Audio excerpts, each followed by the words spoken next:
kachika, nakakatuwa ang ibinahagi ni Darla Soler sa kanyang social media account kung saan ang first time ngang magpe-perform si megastar Sharon Cuneta kasama nga ang Birit Queens and Divas ng ASEP Live na ginanap nga noong nakaraang August 3, 2024 sa California. And since first time ngang makakatrabaho at makakaduet ng Birit Queens and Divas na sila Casey Tandingan, Yeng Constantino, Klang and Jonah, si megastar Sharon Cuneta ay talaga namang hiyang-hiya nga sila kay megastar at talaga namang super na starstruck.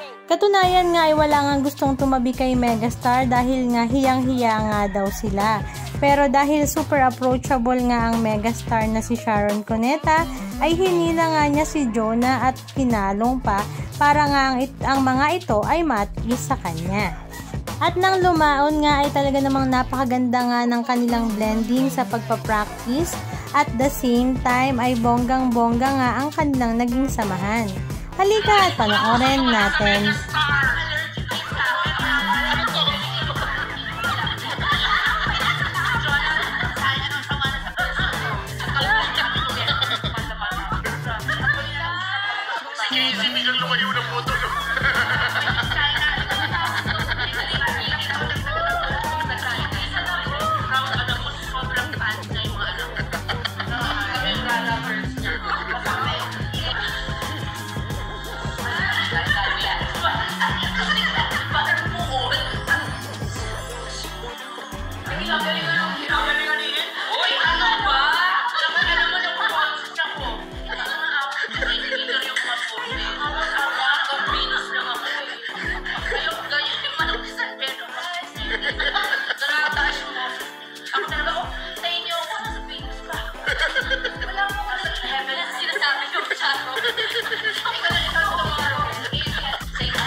Anong masasabi nyo mga kachika? Just comment down below.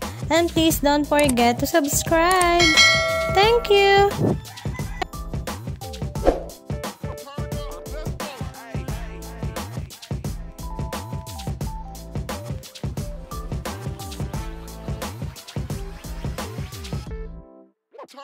In a better day, living life, every day, late at night, not okay.